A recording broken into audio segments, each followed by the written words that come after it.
Fala Nutri, tudo bem? Seja muito bem-vindo a mais uma aula aqui no meu canal do YouTube. Essa aqui é a aula de número 67. Na aula de hoje nós iremos discutir polêmico óleo de coco, né? É muito comum a gente ouvir falar que o óleo de coco é um superalimento, que faz milagres, né? Muitas alegações são atribuídas ao óleo de coco, mas também alguns profissionais falam, né, ou publicam, ou propagam informações de que o óleo de coco é um veneno que pode fazer mal à saúde. Então, existem muitas controvérsias no que diz respeito ao óleo de coco, pelo menos muitas controvérsias sendo discutidas, tá bom? O nosso intuito aqui nessa aula de hoje é entender o que é óleo de coco e avaliar se a suplementação desse alimento, né, por assim dizer, alimento que é vendido como um suplemento alimentar, se a suplementação realmente ela é válida, tá certo? E para você que não me conhece, para você que está aqui a primeira vez, meu nome é Luan Lisboa, sou nutricionista, professor, fui professor da graduação por bastante tempo, atualmente sou professor de cursos de pós-graduação e cursos livres, além de ministrar cursos na área da nutrição esportiva, da bioquímica e da fisiologia aplicada à nutrição, eu também atuo em consultório, acompanhando atletas de diversas modalidades esportivas, pessoas ativas que desejam hipertrofia muscular, emagrecimento e melhora da qualidade de vida. E semanalmente, mais específico, toda quarta-feira, às 19 horas, tem aula aqui no meu canal do YouTube, tá bom? Tem bastante conteúdo para quem quiser aprender mais sobre a nutrição, sobre a bioquímica e a fisiologia, tá bom? Lembrando que essa aula de hoje fica disponível apenas por 7 dias, então se você está assistindo essa aula hoje, você pode rever esse conteúdo amanhã, na verdade até a semana que vem, depois desse conteúdo sai do ar, apenas algumas aulas específicas continuam disponíveis aqui no meu canal do YouTube, certo? Mas vamos lá. O que nós iremos discutir aqui nessa aula? Como eu falei para vocês, o objetivo é entender o que é óleo de coco. Eu acredito que a gente só vai entender se a suplementação realmente vale a pena, primeiro se a gente entender o que é, e entendendo o que é, a gente vai saber como o nosso organismo metaboliza, quais as funções metabólicas do óleo de coco, né, ou dos nutrientes contidos no óleo de coco, quais os efeitos no nosso organismo. Mais uma vez, a gente vai falar sobre bioquímica, sobre fisiologia, da fisiologia da digestão, a bioquímica dos lipídios, para a gente entender se a suplementação desse, eu não diria suplemento, né, que é um alimento, né, por mais que seja obtido por processos industriais, o óleo de coco não está livre lá no coqueiro, no coco, ele precisa ser extraído, né, e então suplementado ou utilizado na alimentação, certo? Vamos lá, o nome já está dizendo, o óleo de coco é proveniente do coco. O coco que é o fruto do coqueiro. Acredito eu que o coqueiro é a árvore mais comum, né, do Brasil, pelo menos no litoral do Brasil. Eu sou daqui de Salvador, Bahia, vi aqui, o que a gente mais encontra é coqueiro, consequentemente coco também.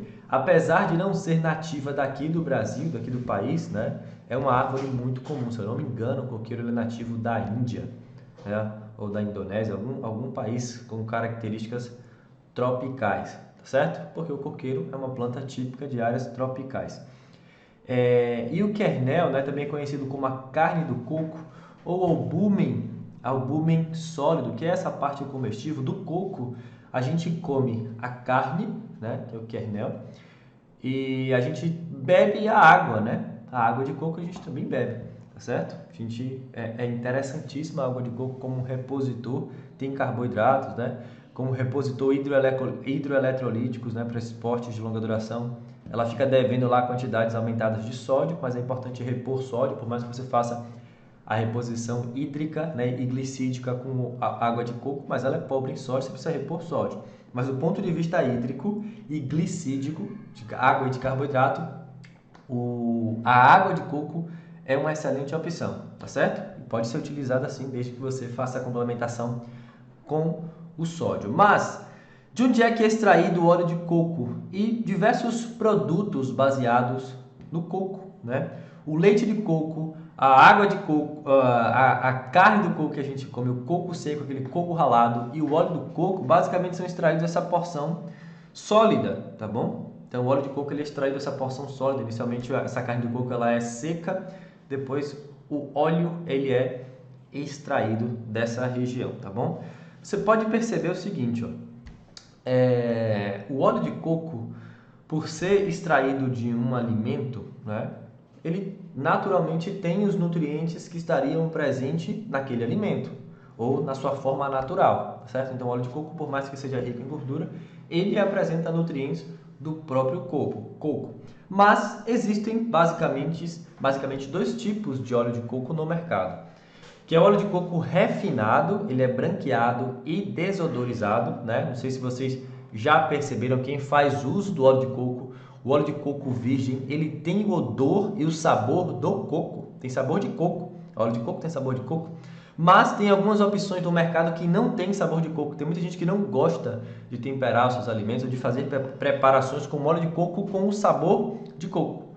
Por quê? Porque tem a opção do óleo de coco refinado. Entenda, tanto o refinado quanto o virgem tem um perfil de ácidos graxos e triglicerídeos semelhantes. Ou seja, a gordura do refinado e a gordura do óleo de coco virgem é basicamente a mesma. O que é que muda? O óleo de coco refinado, ele perde compostos bioativos do próprio coco, como por exemplo vitamina E, diversos esteróis, né, que são compostos que são fitoquímicos, e polifenóis. O refino retira esses compostos bioativos que podem ser interessantes para a nossa saúde, para o nosso metabolismo, tá bom? Então, a diferença do óleo de coco refinado para o extra virgem é a presença desses compostos bioativos que são perdidos durante o processo de refinamento. Mas, independente do tipo de óleo de coco, ele possui uma alta concentração de ácidos graxos saturados, de gordura saturada. Até isso, devido a essa composição de ácidos graxos, alguns autores, alguns livros, alguns artigos não chamam o óleo de coco de óleo, né? E sim de gordura do coco, né? O que é que caracteriza, o que é que diferencia gordura e óleo? Basicamente, o óleo é rico em ácidos graxos mono e poliinsaturados e tem a aparência líquida, né, a temperatura ambiente. Já a gordura ela é rica em ácidos graxos saturados, né, na maioria das vezes sólida a temperatura ambiente. Mas devido à composição química, né, a composição de ácidos graxos do óleo de coco, alguns profissionais, alguns autores chamam de gordura do coco, que é basicamente a mesma coisa, a composição de ácidos graxos saturados, tá certo? Aqui a gente tem a diferença da composição de ácidos graxos, né, em relação a alguns óleos vegetais e até mesmo a manteiga. O óleo de coco, como vocês podem ver aqui nesse primeiro gráfico, ele tem bastante gordura saturada, né? O óleo de palma, o óleo de babaçu tem uma quantidade menor, mas também são ricos em gorduras saturadas. Perceba que o óleo de coco tem mais gordura saturada do que a manteiga, tá bom? Em relação ao perfil de gorduras, tem mais gordura saturada. Só que nem toda gordura saturada é igual, né? Existem diferentes ácidos graxos saturados que apresentam diferentes características, tá bom? Então, a gordura saturada é tudo a mesma coisa? Não, tem diferentes tipos de gordura saturada. O que classifica uma gordura saturada monoinsaturada ou poliinsaturada, ou gordura saturada insaturada, é a presença de duplas ligações na cadeia de carbono. Basicamente, um ácido graxo é um ácido, composto ácido, com a cadeia de hidrocarbonetos, carbono e hidrogênio. Então, quando esses carbonos são ligados, né, através de ligações simples, ele é um carbono saturado, ele é uma cadeia de ácido graxo saturado. Quando tem duplas ligações, ele tem uma cadeia insaturada. Se tiver uma é monossaturada, se tiver várias é poliinsaturada, tá bom? Aqui a gente percebe, por exemplo, ó, que o óleo de soja, o óleo de canola, o óleo de girassol e o óleo de oliva tem uma quantidade bem pequena de ácido graxo saturado. Ou seja, a maioria dos óleos vegetais, apesar do óleo de babaçu e óleo de palma serem ricos em ácidos graxos saturados, a maioria desses óleos vegetais apresentam mais ácidos graxos mono e poliinsaturado, tá bom? O azeite de oliva, por exemplo, o óleo de oliva, ele é riquíssimo em ácidos graxos monoinsaturados. O óleo de soja e o óleo de girassol é riquíssimo em ácidos graxos poliinsaturados. Já o óleo de coco é rico em ácido graxo saturado. Independente do que você fale, a questão aqui, ó, professor, o óleo de coco é rico em ácido graxo saturado, tá bom? Isso não há o que negar. É claro que, como eu falei, nem todos os ácidos graxos saturados são iguais, tá bom? Mas óleo de coco é sim rico em ácido graxo saturado. Essa tabela mostra uma coisa bem interessante. Aqui ele tem o óleo de coco, tá vendo? O óleo de palma, o óleo de babaçu, a manteiga, o óleo de soja, o óleo de canola, o óleo de girassol e o óleo de oliva. Então perceba que aqui ele diferencia, né, os ácidos graxos. Todos esses ácidos graxos que tem 2,0, né, o que significa isso? O ácido butírico tem 4 carbonos e nenhuma dupla ligação. O ácido caprílico tem 8 carbonos e nenhuma dupla ligação. Aqui a gente já tem o ácido palmitoleico ou ácido palmítico.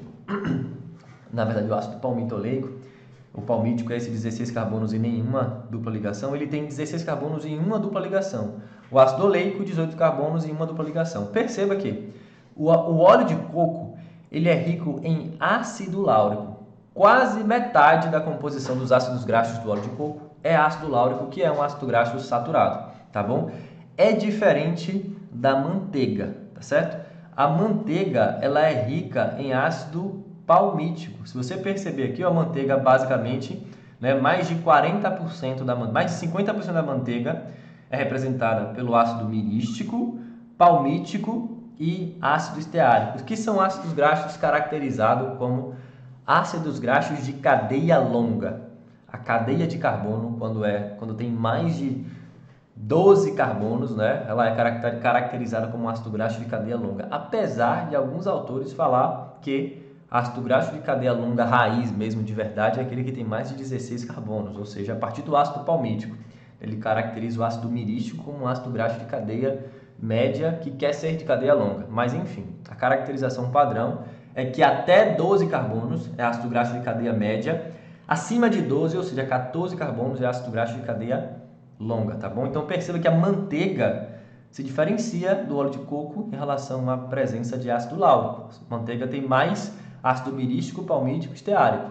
A manteiga tem mais ácidos graxos acima de 14 carbonos, apesar de ser rica em gordura saturada também, né? Já o óleo de coco tem mais ácido graxo láurico, tá bom?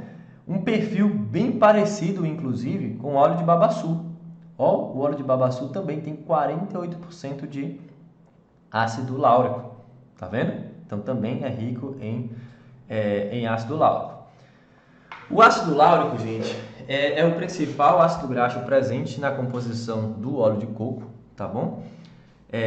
Alguns pesquisadores acreditam que o ácido láurico, né, os lipídios ricos em ácido láurico, chamados de óleos láuricos, possuem propriedades únicas, né? Eles acreditam não, né? Alguns artigos mostram que o perfil de metabolização, de utilização desse ácido láurico, por mais que seja saturado, é diferente do ácido mirístico, né? Do ácido palmítico e esteárico, que são ácidos graxos de cadeia longa, ácido graxo com 14 a 18 carbonos. Mas, o que acontece? Há um debate em andamento se de fato o ácido láurico deve ser classificado como um MUFA, né? Que é um ácido graxo, MUFA não, desculpa, um MCFA, que é como se fosse um ácido graxo de cadeia média, tá bom? Isso aqui é o ácido graxo de cadeia média, Medium Chain Fatty Acid, ácido graxo de cadeia média. Então, alguns autores discutem se de fato o ácido láurico é ou deve ser caracterizado como um ácido graxo de cadeia média. Alguns especialistas classificam ácido graxo de cadeia média até 12 carbonos, então a gente pode classificar o ácido láurico como ácido graxo de cadeia média. Já outros dizem que ácido graxo de cadeia média é aquele que tem até 10 carbonos. Então alguns autores classificam o ácido cáprico, né, como o limite, né? Até o ácido cáprico é ácido de cadeia média. Ácido láurico não é ácido graxo de cadeia média. É importante a gente entender isso porque eu já li vários artigos, né, relacionados a metabolismo do óleo de coco e os autores enfatizam, né, durante esses artigos que o óleo de coco não é rico em ácido graxo de cadeia média. Vocês vão ler provavelmente algum artigo falando óleo de coco não é rico em ácido graxo de cadeia média. Por quê? Esses autores caracterizam o ácido láurico com 12 carbonos como ácido láurico de cadeia longa. Ah, professor, por que existe essa briga? Por que tem essa briga?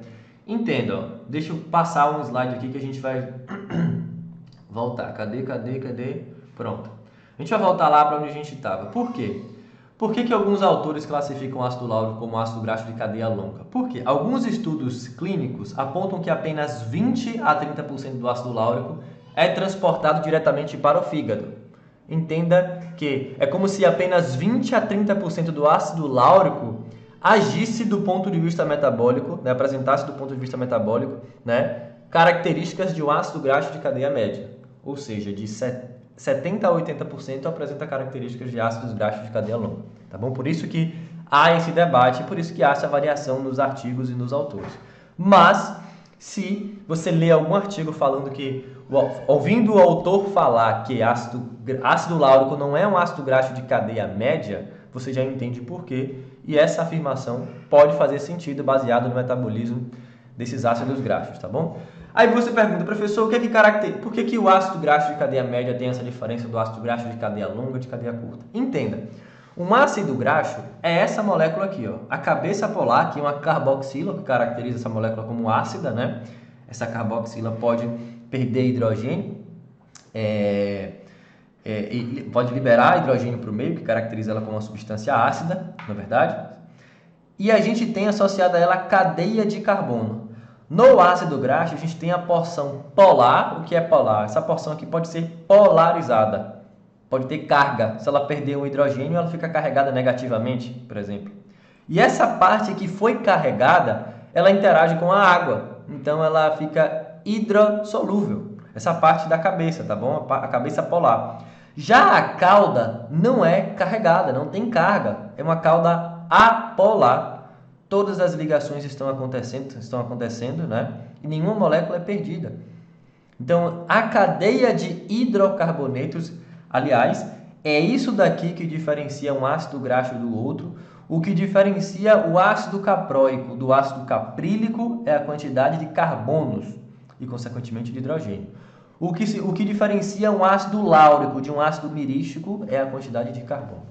O que diferencia um ácido palmítico do ácido esteárico é a quantidade de carbono, tá bom? O que muda de um ácido graxo para o outro é a quantidade de carbonos na sua cadeia, também, né, a presença de duplas ligações entre esses carbonos aqui. Isso que faz com que o ácido graxo seja saturado ou insaturado.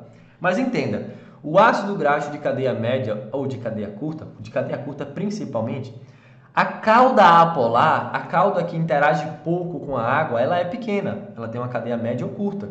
Então, por ter a cauda que tem medo de água, né, por assim dizer, a cauda hidrofóbica menor, ele tem mais característica polar.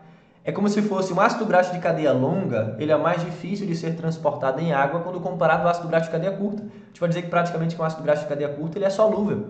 Ele se mistura facilmente em água. Já um ácido graxo de cadeia longa, não se mistura com água. Precisa de alguns artifícios para serem metabolizados e transportados. Precisa de lipoproteínas, como o quilomicro, como o VLDL, o LDL, o HDL, para serem transportados esses ácidos graxos, tá certo? E precisam do complexo carnitina-palmitoil-transferase, né, que a gente falou na aula passada, para entrarem na mitocôndria. Os ácidos graxos de cadeia média e curta dependem menos disso, a gente vai entender o que é isso daí. Mas entenda que os ácidos graxos de cadeia média e curta têm a parte apolar menor, consequentemente eles se dissolvem mais facilmente em água do que os ácidos graxos de cadeia longa. Então, o que diferencia a gordura saturada do óleo de coco é essa característica. Por mais que alguns autores classifiquem o ácido láurico do óleo de coco em ácido graxo de cadeia longa, ele ainda, como a gente viu, 20 a 30% apresenta características lá de ácido graxo de cadeia média, né? São dissolvidos, são metabolizados mais facilmente. É porque é assim, gente, entenda. A partir de 12 carbonos você é de cadeia longa, a partir de 10 carbonos você é de cadeia média. Não é assim, ou é um ou é outro. O ácido láurico, que está ali no limite para ser um ácido graxo de cadeia longa, ele pode apresentar até mais características parecidas com o ácido graxo de cadeia longa, mas uma parte dele, né, ainda pode ser facilmente dissolvido. Então não é assim, pronto, agora você não passa mais, agora você é ácido graxo de cadeia longa, sabe? Não é assim que o nosso corpo funciona, não é 8 ou 80, é que as características dele, ele tende a ter uma característica apolar maior à medida que a cadeia de carbono vai aumentando. Por exemplo, um ácido palmítico ou um ácido mirístico é diferente é diferente de um ácido araquídico, por exemplo, que tem 20 carbonos. Tá bom? Esse daqui com 20 carbonos é muito mais apolar do que um ácido palmítico, do que um ácido mirístico. Porque tem mais carbonos, a porção apolar é muito maior, muito mais intensa. Certo? Então entenda que é assim que funciona. Pronto, eu trouxe esse quadro aqui, essa imagem, eu peguei essa informação nutricional de 2 produtos. E não são produtos, não são óleo de coco não, tá bom? São TCMs. Entenda que aquele produto que é comercializado com o nomezinho lá, TCM, não é óleo de coco. Não é óleo de coco. Aquele TCM não foi extraído do óleo de coco. Olha aqui, ó. Peguei 2 produtos que são TCM. Olha o que é que tem nesse TCM daqui. Esse MCT, por exemplo. Ácido cáprico e ácido caprílico. Das 100 gramas de gordura que ele tem, 42% é de ácido cáprico e 58% é de ácido caprílico. Se você somar aqui, ó, 42 mais 58 dá 100. Ou seja, nesse TCM aqui não tem nada de ácido láurico. Estão vendo o ácido láurico aqui? Não tem. Tem ácido caprílico e ácido cáprico, que tem pequenas quantidades no óleo de coco. Então, esse TCM aqui não foi extraído de óleo de coco, né? Tem outras fontes que têm, que podem ter esse ácido graxo também. Então, isso aqui, caracterizar TCM ou suplemento TCM como óleo de coco não é correto, porque o óleo de coco é rico em ácido láurico. Os TCMs da vida, os produtos de TCM, apresentam ácido cáprico e caprílico, que sim são ácidos graxos de cadeia média. A mesma coisa é esse daqui, ó. Em 100 gramas, ele tem 60% de ácido caprílico e 40% de ácido cáprico. Tem ácido láurico aqui? Não tem. Ácido caprílico e ácido cáprico. O óleo de coco é rico em ácido láurico, 12 carbonos. Os produtos de TCM apresentam ácidos graxos com 8 e 10 carbonos. Então, anota isso. Óleo de coco e TCM não são a mesma coisa. Não dá para pegar artigo que foi publicado mostrando os efeitos de TCM e extrapolar isso para óleo de coco. Ah, esse artigo mostrou que TCM funciona. Vamos suplementar óleo de coco. Nada disso. Não faz sentido isso daí, porque o óleo de coco é rico em ácido láurico. Os TCM são ricos em ácido caprílico e cáprico, a não ser que o artigo investigou o efeito do ácido láurico, que ele pode caracterizar como TCM ou não. Alguns autores caracterizam, outros não. Mas entenda isso, tá bom? Vamos lá. Em comparação com outros óleos vegetais, o óleo de coco ele é baixo em compostos bioativos. A gente até falou, professor, isso o refinado, o virgem também. O virgem tem compostos bioativos, mas, por exemplo, em comparação com o óleo de palma, ele não tem carotenoides. O óleo de palma é riquíssimo em carotenoides, por exemplo. Em relação à vitamina E, o óleo de coco tem 38 miligramas para cada quilo, enquanto o óleo de palma tem 600 a 1.260 miligramas de tocoferóis, né? É claro que alguns artigos falam que proporcionalmente esses 38 miligramas aqui, do óleo de coco, ele tem mais alfa-tocoferol, que é a forma bioativa, tá bom? Enquanto que o óleo de palma, percentualmente falando, aqui o percentual é menor, mas quantitativamente falando, a quantidade de alfa-tocoferol no óleo de palma, né? Aqui a gente tem óleo de palma quando comparado ao óleo de coco, tá vendo? É claro que o óleo de palma tem bastante gama-tocoferol, né? Beta-tocoferol, mas também tem uma quantidade muito bacana de alfa-tocoferol. Então, olha só que interessante, existem óleos, óleos vegetais inclusive, que tem bem mais compostos bioativos do que o óleo de coco. Então, essa justificativa de que você vai estar dando óleo de coco extra virgem devido aos compostos bioativos, eu prefiro, você pode pensar no óleo de palma. O óleo de palma tem ácido láurico também, que a gente viu, né? E tem mais tocoferóis, tem carotenoides, né? Tem esteróis, o óleo de coco tem bastante esteróis também, né? Mas a manteiga também tem bastante esterol, o azeite de oliva também tem bastante tocoferol, tem mais de 10 vezes mais tocoferol do que o óleo de coco. Então perceba que, se for por questão de compostos bioativos, existem opções que são bem mais vantajosas do que o próprio óleo de coco, óleos vegetais inclusive, né? O óleo de palma, o azeite de oliva, o óleo de babaçu, tá vendo? Tem bastante tocotrienol, ou tem bastante esterol, por exemplo, tem mais alfa-tocotrienol. A forma ativa da vitamina E, né, a que exerce mais efeito no nosso organismo, é o alfa-tocoferol, tá bom? Então o óleo de palma é rico. Então entenda que não faz sentido usar essa justificativa, porque tem compostos bioativos no óleo de coco extra virgem. Tem opções mais baratas, tá bom? E que tem bem mais compostos bioativos. A gente pode dizer sim que do ponto de vista bioquímico, o virgem é melhor do que o refinado. Isso é fato, tá bom? Ele tem mais compostos bioativos do que o refinado. Então é melhor você optar por um extra virgem do que um refinado, que é o óleo de coco. No entanto, se você for pensar, como eu falei, a gente está pensando no azeite nos compostos bioativos do óleo de coco.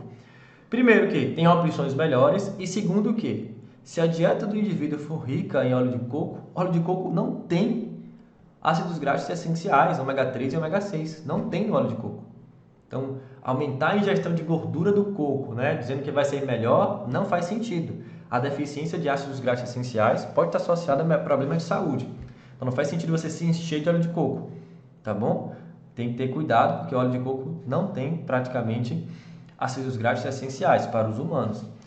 Devido ao seu alto teor de ácidos graxos saturados, é mais resistente à oxidação e polimerização do que os óleos insaturados como girassol e azeite. Porém, apesar do seu caráter saturado, o uso como óleo de cozinha, né, deve ser controlado. Aqui o autor traz até não deve ser incentivado, porque o ponto de fumaça do óleo de coco é baixo, é 171 graus, tá bom?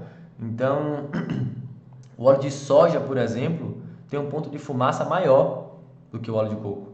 Então, ele é muito mais indicado para fritura, não que fritura seja indicado, mas se for fazer fritura, pensando na questão de formação de compostos tóxicos derivados do aquecimento de óleos, é muito mais seguro você usar o óleo de soja, por exemplo. Ah, professor, mas o óleo de soja é refinado. O óleo de coco também pode ser refinado. Então fique atento em qual óleo de coco você vai comprar. O preço de óleo de coco é caro, ainda tem opções refinadas que eu recomendo você utilizar ou virgem, tá certo? Vamos lá, na última década, né, o óleo de coco ele passou a ser massivamente anunciado como uma alternativa. Eu até tentei procurar o porquê, se alguém souber e quiser comentar o porquê, quando foi o boom que começou, mas de uns anos para cá o óleo de coco passou a ser muito comercializado. Esse artigo até discute que foi devido a informações cientificamente incorretas, né, disponíveis na internet. Alguns países que produzem muito coco também acabaram contribuindo com esse marketing, mas enfim, né? O óleo de coco ganhou muito marketing, muita evidência nos últimos anos, o que, baseado nos artigos, não é justificável. Se você for ler os artigos mais recentes, você vai ver que o óleo de coco não é nada demais em relação à saúde. Tem óleos bem melhores, né? O azeite de oliva, por exemplo, tem muito mais benefício, muitos mais artigos mostrando que ele é melhor para a saúde do que o óleo de coco, por exemplo. Mas enfim, a gente tem que avaliar com cautela os artigos científicos. No que diz respeito à perda de peso, gente, o principal benefício do óleo de coco na perda de peso é algo que você parar para pensar, não faz muito sentido, não tem por que isso gerar emagrecimento. O mecanismo que é discutido, né, para apoiar o uso do óleo de coco no emagrecimento diz respeito à sua digestão e sua oxidação. Vamos lá. O que é que diferencia aqui, gente? A gente não vai nem dizer que foi o óleo de coco. A gente vai considerar que o ácido láurico é um ácido graxo de cadeia média, tá bom? Para você atribuir esse benefício ao óleo de coco, você vai ter que considerar que o ácido láurico presente no óleo de coco é um ácido graxo de cadeia média, o que alguns autores falam que não é. Mas considerando que o ácido láurico seja um ácido graxo de cadeia média e que o óleo de coco de fato seja rico em ácido graxo de cadeia média, o que diferencia ele? Do ponto de vista da digestão, quando uma gordura ela é quebrada, a gordura vem da dieta em forma de triglicérides, 3 ácidos graxos ligados ao glicerol. As lipases pancreáticas degradam esses ácidos graxos, esses triglicéridos em ácidos graxos livres e glicerol. Esses ácidos graxos livres e glicerol são absorvidos. Uma vez no seu enterócito, esses ácidos graxos de cadeia longa, tá vendo esse LCT aqui, é Long Chain Triglycerides, né? Ácidos graxos de cadeia longa. E aqui a gente tem, ó, fatty acids, ácidos, aqui é triglicerídeo de cadeia longa, que é ácido graxo de cadeia longa. Ele é hidrolisado pela lipase. Esses ácidos graxos de cadeia longa são absorvidos pelo seu enterócito, tá vendo que é mucosa intestinal. Lá eles são associados a lipoproteínas chamadas de quilomicrons. Esses quilomicrons não caem diretamente na veia porta e vão para o seu fígado. Ele cai na circulação, no sistema linfático, por exemplo, cai na circulação geral né, na circulação sistêmica, e chegam aos seus tecidos periféricos. Quais tecidos, professor? Tecido adiposo, tecido muscular, glândulas mamárias, né? É como se a gordura da dieta já saísse lá, caísse na corrente sanguínea e fosse para o seu tecido. Se você comer em excesso, ela vai ser armazenada em forma de triacilglicerol na sua gordura, no seu tecido adiposo. O restante volta para o fígado. Já os ácidos graxos de cadeia curta e média, né, principalmente de cadeia curta, mas na verdade os ácidos graxos de cadeia curta são metabolizados pela própria mucosa intestinal. Os ácidos graxos de cadeia média, eles não são associados a quilomicrons. Eles são liberados, como eles são mais solúveis, né, a parte A polar é mais solúvel, eles são liberados na veia porta, que é a veia que liga diretamente o seu intestino ao seu fígado, né, o que é absorvido no intestino já cai diretamente no seu fígado. Lá, esses ácidos graxos de cadeia curta chegam ao seu hepatócito e são metabolizados. Ou seja, o que diferencia um ácido graxo de cadeia média para um de cadeia longa é que o ácido graxo de cadeia média é digerido de forma mais fácil, não depende de quilomicron, e a gente pode dizer que a chance dele chegar no seu tecido adiposo é menor, né? Já que ele cai no seu hepatócito, lá ele pode ser metabolizado, transformado em outro ácido graxo, transformado em triglicerídeo e metabolizado. A gente pode dizer que ácido graxo de cadeia longa pode ser armazenado no seu tecido adiposo de forma mais simples, tá bom? Do que ácidos graxos de cadeia curta. Aí você pode dizer, professor, só nessa imagem a gente já pode perceber que o ácido graxo de cadeia média emagrece. Se o ácido graxo de cadeia longa vai chegar lá para o seu tecido adiposo e vai ser armazenado, o ácido graxo de cadeia média não, significa que ele emagrece. Não, significa que ele engorda menos. E engordar menos a emagrecer é diferente. Emagrecer é fazer com que a gordura que está no seu tecido adiposo saia. Né? É claro que se ela não vai ser armazenada, significa que você não vai engordar. Mas para você emagrecer, não é só você não engordar, é você retirar o que está lá. Então esse primeiro mecanismo não explica o emagrecimento, explica o não engordar. A gente pode dizer que se você substituir o ácido graxo de cadeia longa por um ácido graxo de cadeia média, significa que essa gordura pode engordar menos, apesar de ter a mesma quantidade de calorias, né? Porque ela pode chegar no seu hepatócito, você está num ambiente hipercalórico, o seu fígado fala, olha, eu não vou oxidar isso aqui porque eu não preciso de energia, vou transformar ela num ácido palmítico, por exemplo, vou colocar mais carbono, transformar esse ácido láurico em ácido palmítico, eu vou metabolizar, vou inserir ele em alguma outra molécula, ele vai ser armazenado.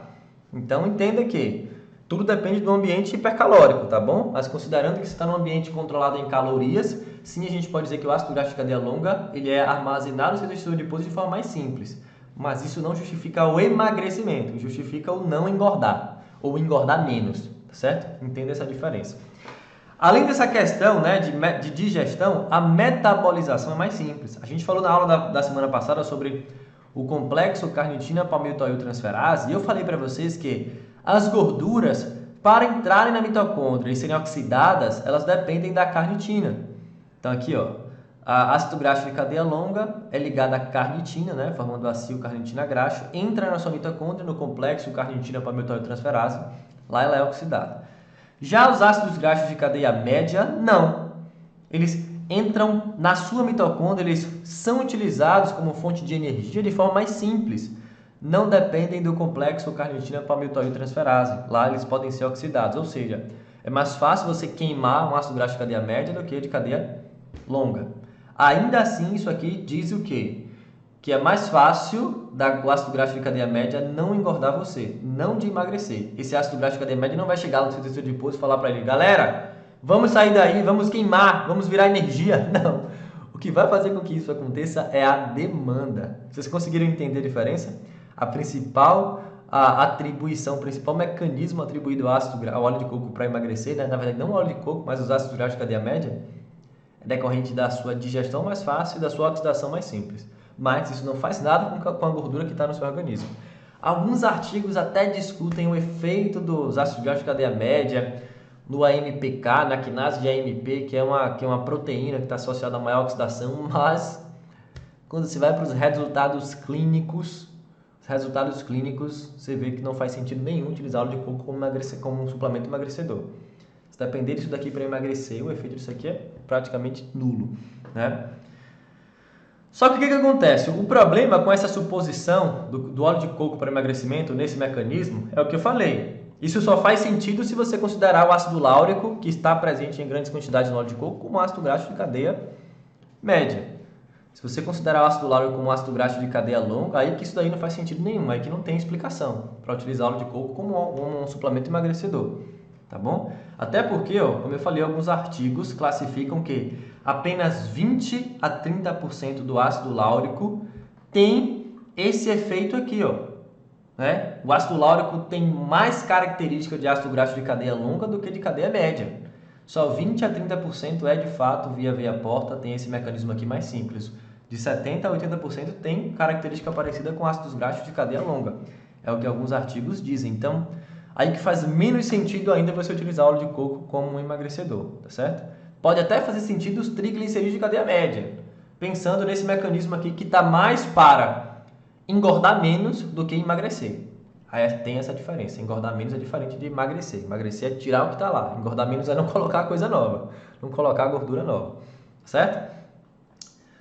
Então, ó, ensaios clínicos que estudam a relação entre o consumo de óleo de coco e a redução de peso já são escassos na literatura, né?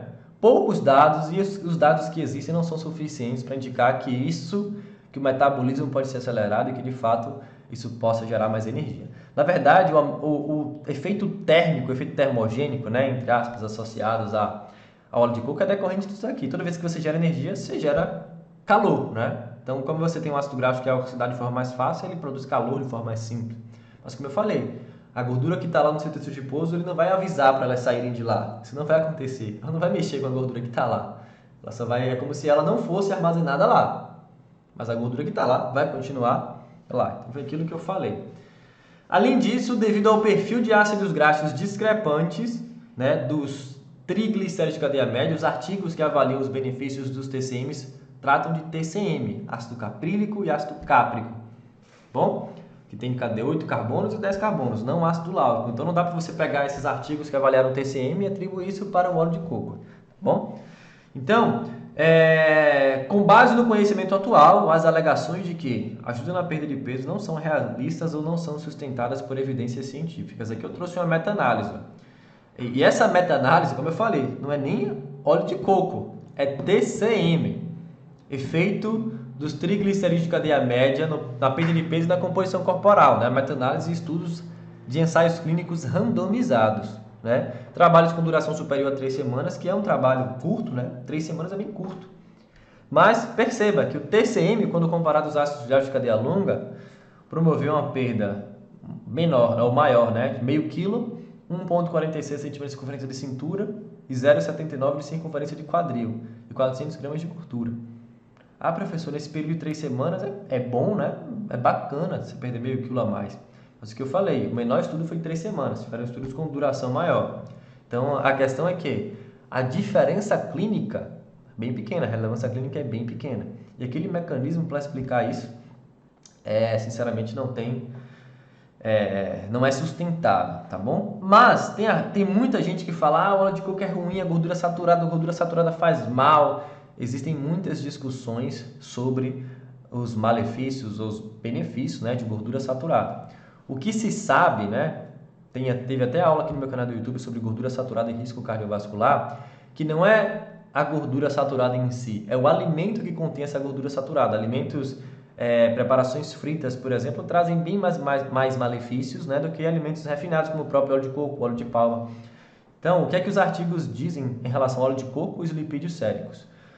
Ele fala o seguinte, que os óleos vegetais, né, poliinsaturadados, trazem mais benefícios em relação à redução do LDL do que o óleo de coco. E o óleo de coco é melhor para o LDL do que as gorduras animais. Então, o óleo de coco, por mais que tenha um perfil riquíssimo em ácidos graxos saturados, maior do que a manteiga, por exemplo, os artigos ainda mostram que ele é melhor para o perfil de LDL quando comparado à gordura animal, tá certo? Em relação ao LDL, o óleo de coco aumenta. Tem artigos mostrando que o óleo de coco aumenta o LDL, aumenta o colesterol total, obviamente, né? Uma intensidade maior do que óleos vegetais, né? E óleos vegetais são melhores do que gorduras animais. O que é que eu acho?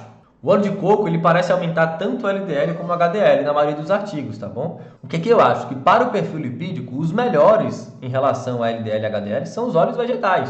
Isso está bem claro, né? Os ácidos graxos mono e poliinsaturados, tá certo? Mas que o óleo de coco não é veneno, por mais que ele seja rico em ácido graxo saturado, existe uma diferença enorme do efeito do óleo de coco nos lipídios séricos quando comparado às gorduras animais. Gorduras animais a gente tem até artigos mostrando possíveis prejuízos, né?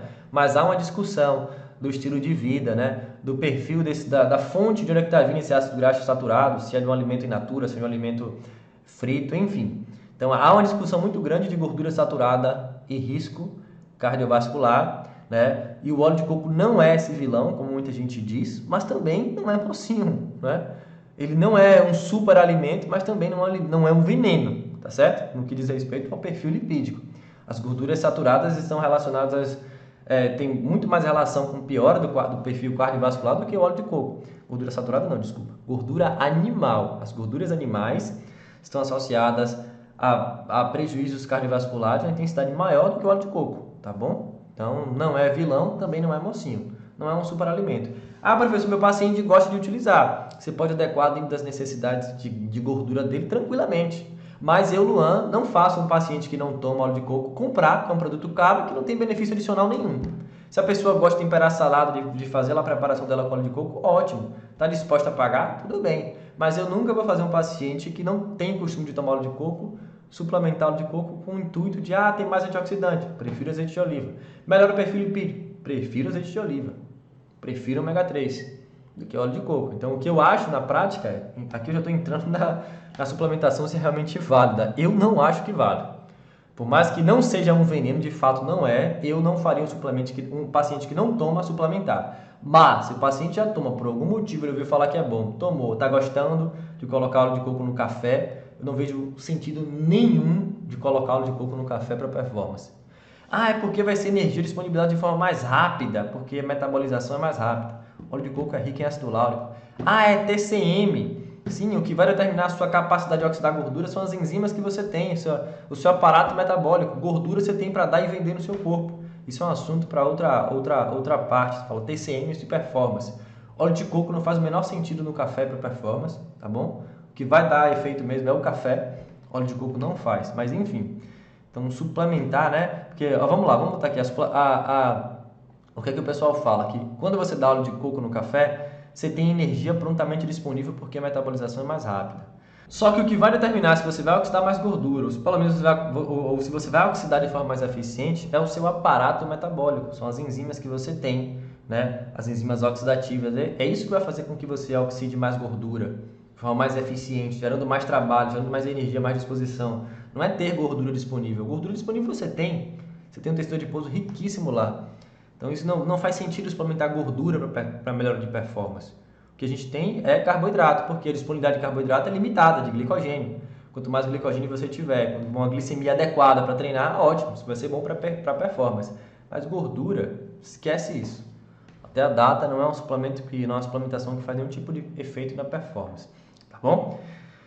Então é isso, gente. Mais uma vez, muito obrigado pela presença de vocês aqui. Espero que vocês tenham gostado do conteúdo. Não esqueçam que essa aula vai ficar disponível por 7 dias. Então, aproveitem os conteúdos que nós temos aqui no meu canal, no canal. Quem quiser me acompanhar um pouco mais, tem conteúdo diário lá no meu perfil no Instagram, @prof.lonlisboa, e aulas semanais aqui no meu canal do YouTube, tá certo? Lembrando que na semana que vem, na segunda-feira, no dia 5, nós teremos uma imersão em suplementação. Serão aulas com todos os suplementos. Esse é um curso pago que eu vou disponibilizar gratuitamente somente nessa semana, tá certo? Então, não perde tempo e se inscreve, vou deixar o link aqui abaixo, tá bom? Um grande abraço e até a semana que vem. Tchau, tchau!